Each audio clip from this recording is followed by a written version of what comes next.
پہلے تو میں نے مسلمانوں کے اخلاق سنے تھے، اب تو میں نے دیکھ بھی لیے، پر یہ بتا جب 12,000 آیا تھا جان کیوں نہیں چھڑائی؟ تو حضرت چارہ کاٹتے کاٹتے رو پڑے، فرمانے لگے تو نہیں نہ جانتا یہ بیٹیاں سانجھی ہوتی ہیں، پتہ نہیں نا، میرے رسول پاک نے تو حاتم تائی کی بیٹی کے سر پہ کپڑا رکھ کے کہا تھا بیٹیاں برابر ہوتی ہیں، تو یہ نہیں پتا جب اس کی 6 بیٹیوں کی شادی ہوئی ہے میرے اندر روحانیت کتنی بڑی ہے۔ فرمایا پھر 12,000 آیا ہے تو 2-4 بچیاں پھر گئی ہیں، تو یہ نہیں پتا میں اندر سے راضی کتنا ہوں، میں تیری نوکری کرتا رہوں گا، پتہ نہیں اللہ کتنی بیٹیوں کو بیاہ دے گا۔ اتنا رویا وہ عیسائی کے پیروں میں بیٹھ گیا، کہنے لگا بابا میں نے تیری مخالفت کی ہے پر تیرے قریب آ کے پتہ چلا ہے کہ تو بہت اونچے اخلاق کا مالک ہے، اور اگر تیرا یہ مقام ہے تو تجھے اخلاق سکھانے والے محمد عربی کی شان کتنی ہوگی۔ ظالم کی بولیے جاتے نہیں لوگ جھوٹے گواہ بن کے، وکیل صاحب کو نہیں پتا ہوتا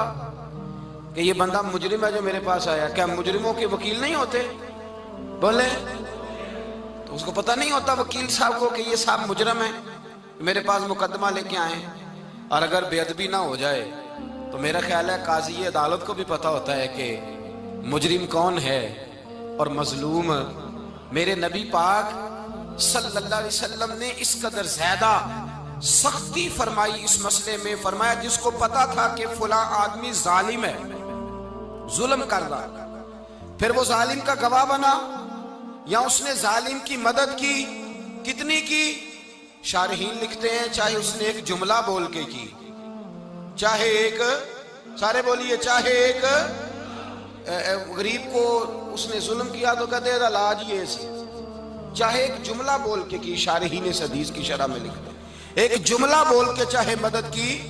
جس بندے نے کسی ظالم کی مدد کی کسی مقدمے میں یا کسی صورت میں اور اسے پتا تھا یہ ظالم ہے، میرے نبی پاک صلی اللہ تعالیٰ علیہ وسلم فرماتے ہیں اگر اس نے مدد کی، ابھی ظالم کی بات نہیں ہو رہی، ظالم کے مددگار کی بات ہو رہی، اگر کسی نے ظالم کی مدد کی تو حضور فرماتے ہیں خدا بھی اس سے بری و ذمہ ہے، رسول بھی اس سے بری و ذمہ ہے۔ سنبھال کے رکھے اپنی نمازیں، قربانیاں، حج، زکوٰۃ سنبھال کے رکھے۔ اگر ظالموں کا مددگار ہے، الیکشن آ لینے دے، آپ کو نظر آ جائے گا کون کون ظالموں کا مددگار ہے، نظر آ جائے گا، اپنی جیب سے لوگ پیسے دے کے ظالموں کی مدد کریں گے، ان کے فلیکس چھپوائیں گے، بورڈ لگوائیں گے، جیبوں سے پیسے دے کے۔ ہم نے خود آگ لگائی ہے چمن میں اپنے، بے سبب گردشی ایام کو الزام نہ دو، ہم نے خود نور کا ظلمت سے کیا ہے سودا،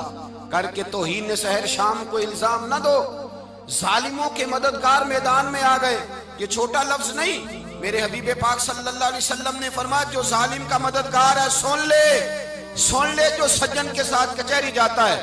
وہ یاد رکھے جو دوست کا گواہ بنتا ہے، وہ یاد رکھے جو کہتا ہے میں مانگی گیا تھا، مجھے بلایا گیا تھا قبضہ چھڑانے کے لیے کسی غریب بیوہ کی جائیداد پہ، وہ سن لے تو مدد کر کے نہیں آیا، تو خدا کے ذمے سے نکل گیا ہے۔ رسول پاک نے فرمایا تیرا میرا تعلق ختم ہو گیا، تو ظالم کا مددگار ہو گیا، پھر تو کہتا میں بے چین ہوں، میں بے قرار ہوں، میں آزمائش کا شکار ہوں، پلٹ کے دیکھ تو صحیح تیرا گناہ کتنا بڑا ہے۔ میرے نبی پاک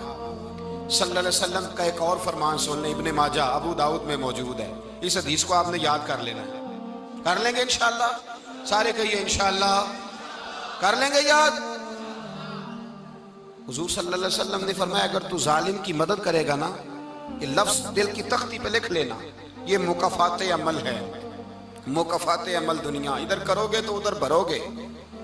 فرمایا اگر تو کسی ظالم کی مدد کرے گا، سن لے حضور کا فرمان ہے، اگر تو ابن ماجہ ابو داؤد سیاہ میں موجود ہے، فرمایا اگر تو کسی ظالم کی مدد کرے گا تو رب تعالیٰ مرنے سے پہلے تیرے اوپر بھی ظالم کو مسلط کر دے گا، تیرے اوپر بھی ایک دفعہ ظلم ضرور ہوگا اگر تو ظالم کی، وہ کسی صورت میں بھی ہو سکتا ہے، کسی صورت میں بھی تیرا بیٹا ہی اٹھ کے ظلم کر دے گا، تو الجھ جائے گا، کسی نہ کسی جگہ تیرے لیے تباہی کا سامان ہوگا، تیرے اوپر ظلم ہوگا، اس لیے کہ تو ظالموں کا مددگار ہے۔ چاہیے یہ تھا کہ تو مظلوم کی مدد کرتا، انسانی ایمانی یقین کا فریضہ سر انجام دیتا، تو ظالموں کا مددگار ہو گیا۔ ٹٹول کے دیکھ لیں، رزلٹ نکال کے دیکھ لیں، ہمارے زمانے میں ظالموں کے مددگار زیادہ ہیں، اتنی لمبی زبانیں نکال کے ظالموں کی مدد کرتے ہیں، بڑے بڑے کالم نویس اللہ نے انہیں قدرت دی لکھنے کی، تو اپنا قلم ظالموں کی مدد میں خرچ کرتے ہیں۔ وہ لوگ جن کو اللہ تبارک و تعالیٰ نے قدرت دی، ہمت دی، طاقت دی، کچھ لوگ ان کے حلقہ احباب میں، وہ اپنے لوگوں کو استعمال کر کے ظالموں کی مدد کرتے ہیں، ظالموں کی مدد کرتے ہیں۔ میرے نبی کریم سید عالم نور مجسم صلی اللہ علیہ وسلم نے فرمایا، اگر تو نے ظالم کی مدد کی تو جب تک تو توبہ نہیں کرے گا رب تجھ سے ناراض ہی رہے گا۔ اللہ تجھ سے، او بھائی جس سے رب بھی ناراض ہو گیا، نہ کھانا نہ پینا نہ سونا نہ جاگنا نہ نیند، پھر تیری ہر چیز تیرے لیے آزمائش ہو جائے گی، پھر تیرا سایہ بھی تیرے لیے خوف کا سامان بنے گا، پھر زندگی جیتی جاگتی لاش بن جائے گی، تو اپنے کندھوں پر اپنی میت اٹھائے پھرے گا جب تو ظالم کا مددگار ہوگا۔ اور نبی پاک صلی اللہ علیہ وسلم نے فرمایا ظالموں کا مددگار بھی ظالم ہوتا ہے، ظالموں کا مددگار بھی، سارے بولے ظالموں کا مددگار بھی نہیں، کو نہیں، آپ سارے نہیں بولے، ایک دفعہ بولے ظالموں کا مددگار بھی، پکی بات ہے، ظالموں کا مددگار بھی۔ اللہ اکبر، جس کا یارانہ ہو، جس کا دوستانہ ہو، جو کہے میں نے نا اس کو اوکھے ویلے کے لیے ظالم کو یاد رکھا ہوا ہے۔ کبھی مشکل میں رکھے نہیں ہوئے لوگوں نے ظالم دوست؟ کہتے میں نے رکھے ہوئے ہیں، بلکہ ہمارے دیہات میں تو کہتے ہیں میں نے بازو بنائے ہوئے ہیں۔ کس کو بازو بنا لیا؟ ظالم بھی کبھی بازو ہوتا ہے، جو ظلم کی تلوار لیے میدان میں کھڑا ہے۔ قارون، حامان، فرعون، نمرود کا حال نہیں لوگوں نے دیکھا؟ اپنے زمانے میں آپ نے کتنے لوگ نہیں دیکھے جن کے سائے سے، آواز سے لوگ کانپتے تھے؟ پھر پولیس کی گاڑیوں میں وہ اس طرح مردہ پڑے کہ دنیا نے تماشا دیکھا ان کا۔ یہ رنگ ہم نے دیکھے نہیں اپنے آنکھوں سے۔ فرمایا ظالم کا مددگار بھی، جو کار میں بٹھا کے لے کے گیا وہ بھی ظالم، جس نے چائے پلائی وہ بھی، جس شخص نے کھانا کھلایا وہ بھی، جو کچہری تک ساتھ گیا وہ بھی، جس نے فلیکس کے نیچے، بڑے شرابی کے نیچے چھوٹی اپنی فوٹو لگائی وہ بھی، جو ووٹ کی پرچی ڈالنے گیا وہ بھی۔ کہہ دینا باہر نکل کے کہ حضرت صاحب نے سیاسی تقریر کی ہے، کہہ دینا، پر بات تو سچی ہے نا۔ خو کرے ہم تو سے تھوڑا سا گلا بھی سن لے، خو کرے ہم تو سے تھوڑا سا بھی گلا۔ امام مالک کے پاس ایک بندہ آیا، اس نے کہا حضور میں درزی ہوں، ایک ظالم بادشاہ مجھ سے کپڑے سلواتا ہے، میں تو ظالموں کا مددگار نہیں نا۔ ایک ظالم بادشاہ مجھ سے، حضور میں تو مددگار نہیں نا ظالموں کا، جو فرمایا ظالموں کا مددگار بھی ظالم ہوتا ہے، تو کپڑے لے کے آتا ہے میں سی کے دے دیتا ہوں، ذمہ داری نہیں۔ یہ ایک آدمی دکاندار ہے، اس سے کوئی بندہ چیز خریدنے آئے گا تو تھوڑی کہے گا میں نے نہیں دینی، تو دے گا۔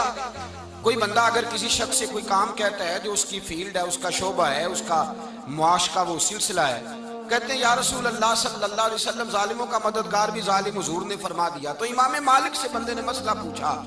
دل کی تختی پہ لکھنے والی باتیں ہیں، کہا حضور میں درزی ہوں، ظالم کپڑے سلواتے ہیں، میں تو مددگار نہیں نا۔ امام صاحب کہنے لگے نہیں، مددگار تو وہ ہوگا جو تجھے سوئی دھاگا فراہم کرے گا، تو تو پورے کپڑے سی کے دیتا ہے، تو خود بہت بڑا ظالم ہے، تو پورے سوٹ سی کے دیتا ہے، تو بہت بڑا ظالم خود ہے۔ مددگار تو وہ ہوگا جو تجھے دھاگا دے گا، جو تجھے بٹن دے گا، جو تجھے نلکی دے گا۔ جو ظالم سے اتنی نفرت، ظلم کر کے بندہ آئے، یہاں تو ہمارے زمانے میں ہیرو بن جاتے ہیں لوگ، ظالم ہیرو ہے، لوگ اس سے ڈرتے پھرتے ہیں، گھومتے پھرتے ہیں، اور بہت سارے کم مزاج لوگ اس کے پیچھے ہاتھ باندھ کے پھرتے ہیں۔ ظالموں کی مدد کرنا، ظالموں کے ساتھ رہنا، یہ ظلم ہے، ظلم، یہ زیادتی ہے۔ میرے نبی پاک صلی اللہ تعالی علیہ وآلہ وسلم نے ارشاد فرمایا، یاد رکھو رب فرماتا ہے میں مظلوم کی مدد ضرور کروں گا، چاہے جلدی کروں چاہے دیر سے کروں، میں مظلوم کی مدد۔